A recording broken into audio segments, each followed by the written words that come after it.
It's been over 50 years since a man in a dark suit boarded a short commercial flight from Portland to Seattle and vanished into a storm-tossed night, carrying nothing but a ransom and mythic ambition. We call him D.B. Cooper, though that wasn't his real name. What makes this case endure isn't just the mystery of what happened to him, it's why we can't let him go. This isn't a retelling of the hijacking.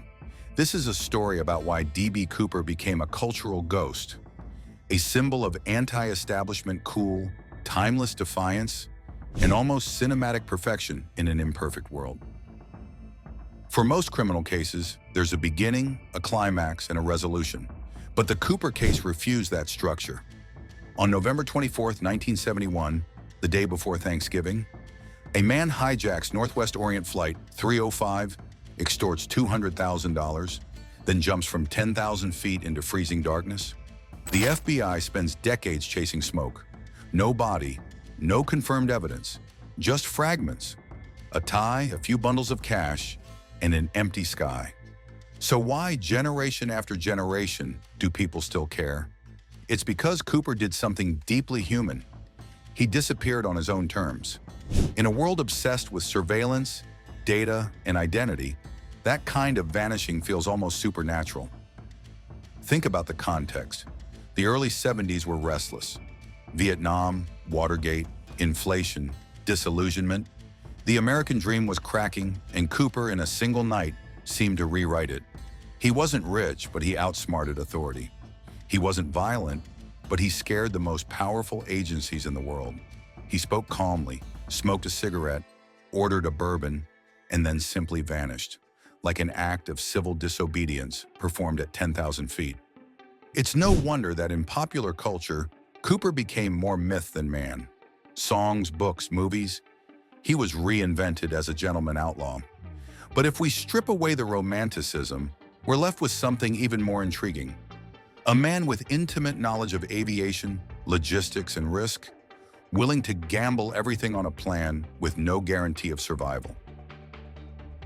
Decades later, we know fragments that deepen the enigma rather than solve it.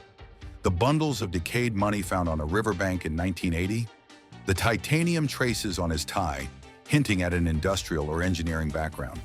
The parachutes, one real, one fake, one military issue, one civilian.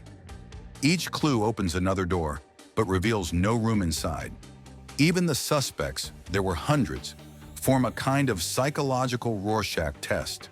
There's the ex-soldier with a grudge, the polite flight mechanic who could have known the plane's quirks, the dying man's confession that could be delusion or honesty. Every time we think we're close, the evidence dissolves in ambiguity. The FBI finally closed the case in 2016, officially admitting that after 45 years, they had no answers left. Yet the public never moved on, because unsolved mysteries don't close in the human mind. Where facts stop, imagination begins. The most fascinating part, though, is what this says about our relationship to identity itself. In 1971, Cooper could buy a plane ticket in cash, use a fake name, and disappear. Today, that kind of anonymity is extinct. Cameras, databases, DNA, and digital trails have killed the art of vanishing. Cooper's escape, then, isn't just a crime, it's nostalgia, a symbol of the last moment an individual could disappear from the system and never come back. This nostalgia fuels endless theories and online communities.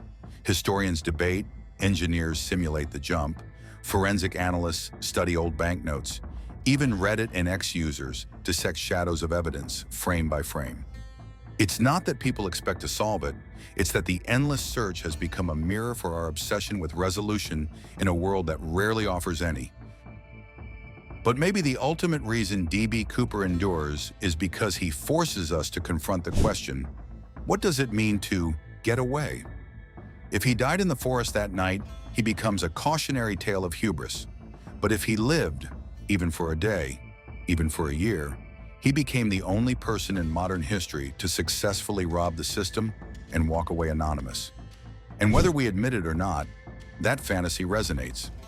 In that sense, Cooper's jump wasn't just physical, it was philosophical.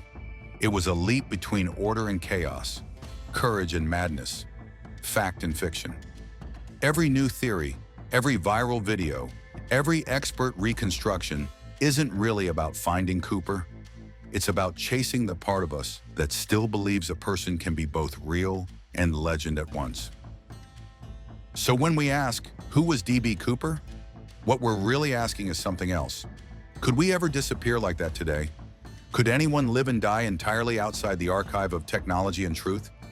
Maybe that's why Cooper's parachute never opened in our minds.